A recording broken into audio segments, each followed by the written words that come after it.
Hello everyone, welcome back to another video. Remember, if you like this video, 'tis December 1st and it is the season of giving. And if you want to help support the channel, we love our supporters. It's always appreciated. And I have links down below for PayPal. You could also buy me a coffee or two on Ko-fi.com. That link is down there. And of course, you can go to my shop on Ko-fi. There's a link down below for that. And you can purchase books, any of the books you see on your screen, plus more. There's more books in my shop, trust me, that I've written. And all of it helps. You guys have been great. We love our supporters. It's been a great year, and we really, truly appreciate it. You keep us going. So consider doing that, and we truly thank you. Now, when it comes to living in Cambodia, especially if you're retiring and you're on a budget of some kind, it's very common for people to make financial mistakes when they first arrive. As you know, or maybe you don't know, but Cambodia is a very inexpensive country, and people like to retire here because it's always hot, and everything is really inexpensive. And so you can live on your Social Security or your pension or what have you really easily. But there are still ways that you can save even more. And that's what I want to talk about today. And the first thing I want to talk about is the apartments you rent, your long-term home. There are many, many options available. Everything from a $50 local studio apartment all the way up to a $350, $400 big, huge 2-3 bedroom modern apartment with all the amenities. And that's not expensive compared to where I come from. That is dirt cheap. Even at $400 where I come from. And a lot of people get enamored by that. It looks good. Like, look at my apartment here for only $400 a month. I got a swimming pool. I got this. I got the this. I got the that. And it's easy to get caught up in that. So the first thing you have to do is determine your lifestyle. I mean, there's nothing wrong with wanting things. And especially if those are things you can afford every month, that is fantastic. So I'm not trying to talk anybody out of anything. It depends on your lifestyle and what you can afford. But there are ways that you can, certain amenities that you will pay for every month that you might find yourself regretting later. For instance, a lot of people like a place with a pool because it looks cool. It just looks great to tell your friends back home, look what I got for $300 a month. This place has got a swimming pool. And that's great.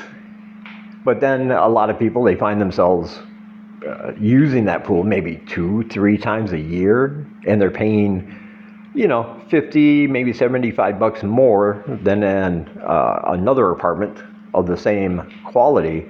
It just doesn't have a pool. You know what I mean? You're paying for those amenities. And a lot of times people downgrade because of that. When it comes to something like a swimming pool, there are many hotels and motels here that will let you use their pool for the day, any day you want. If you go in there and buy a drink or buy something to eat.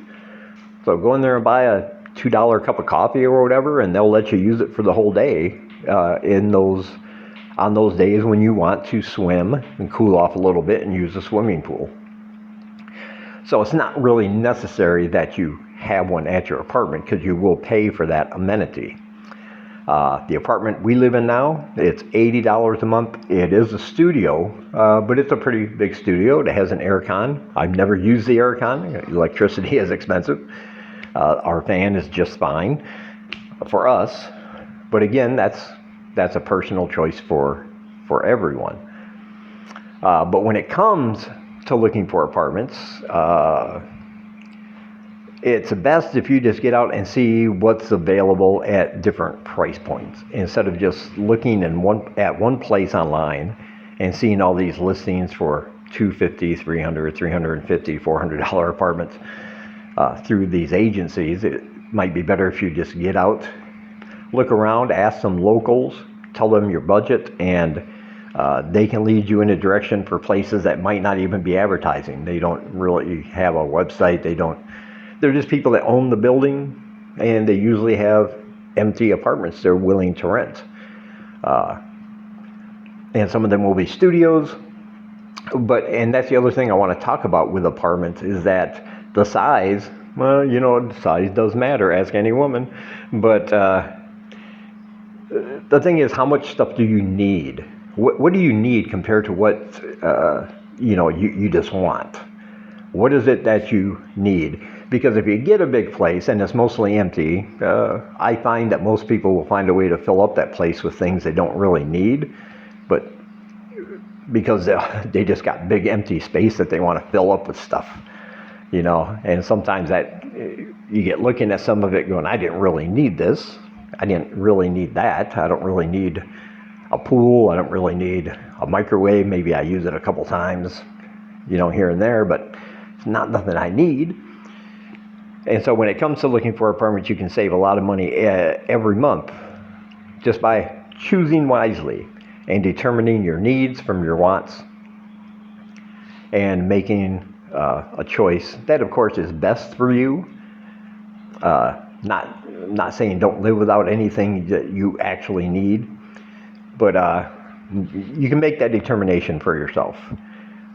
But there's no rush here. You can get an apartment anytime.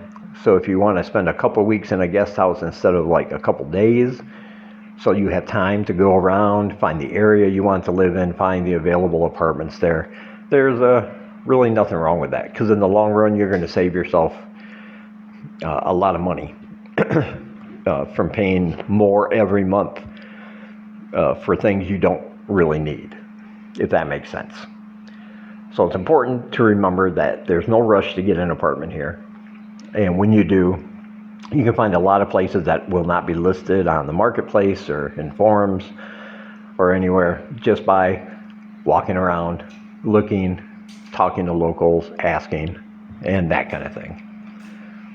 And sometimes you get a really good deal where you can actually get the amenities you want for about half of what the listed places go for. And like I said, a lot of people make that mistake and they wind up paying a lot more every month than they want to. I mean, even if it's only $50 a month you're saving because you don't have a pool, that adds up over a period of time, of course.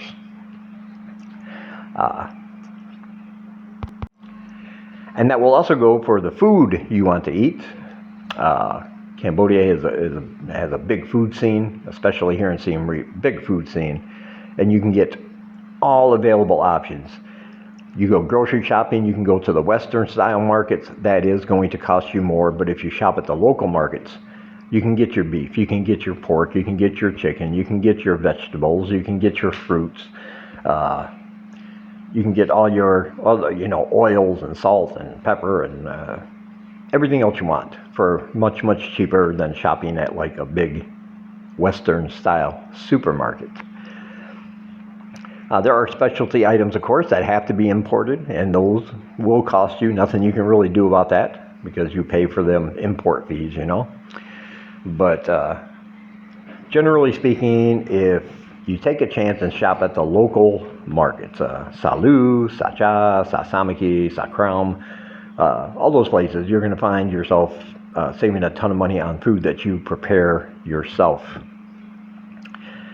And when it comes to restaurants, you should always be looking for deals. Like, they have Burger King and Domino's Pizza, and KFC, but there's a lot of good local places that sell chicken,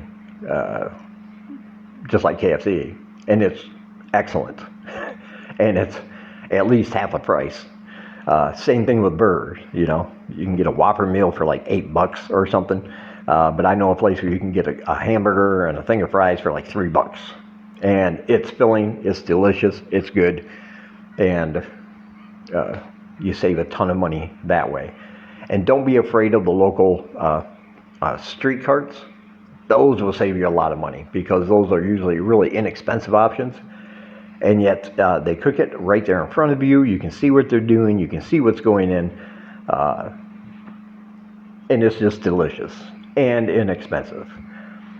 And you could have a great meal with a drink and everything for like $1.50, $1.75. Where if you went to a sit-down restaurant, maybe it's a Western-style restaurant, that same meal would cost you $4 to $5, which still isn't bad compared to like the United States. But you'll start thinking about money different once you've been here a while. Like you'll be saying, yeah, $5 is good, but man, I didn't know I was here for a year and didn't know I could get the same thing for, $2 at this other place. Same thing. Still fills me up, still delicious. And you'll discover your places as you go along. But don't be afraid to try new options, because, as I said, if you need certain things, that's fine. Not try to talk you out of that, but when it comes to food, there are many, many options. And I almost can guarantee you that any Western option you have, you can find the equivalent or better for about half the price at some local places, again, that might not even advertise. You might have to go out and look for them and just pass them by and see them and go, oh, I want to eat here, And when it comes to cell service, when it comes time for you to get a phone, listen, I will always advocate for cell card, because they just have, in my opinion, I've used all three of the big ones here at certain times, but I've always stuck with cell card. They have great plans, great pricing, and it works for everything I need to do on my phone, and I basically do everything on my phone. So they're a good provider of service.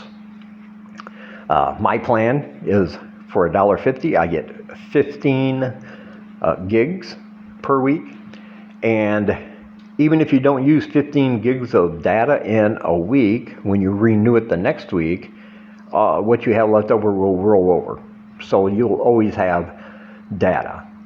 And, for $6 a month, basically, you're going to have all the data I think you could need. And this is from somebody that uploads a lot of videos all the time.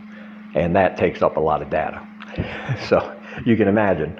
And I still have plenty of data, so you shouldn't have any problem there. All right, those are 3 ways that you can save money here in Cambodia. I hope that helped you out. Remember to check out all my links down below. Like I said, I have PayPal and Ko-fi.com. Purchase my books. Check out all the other channels I have listed in the description. They are great. They are all vlogging from this part of the world. And there are channels you will definitely want to check out. All right. From Siem Reap, Cambodia, I will talk to you guys in the next one.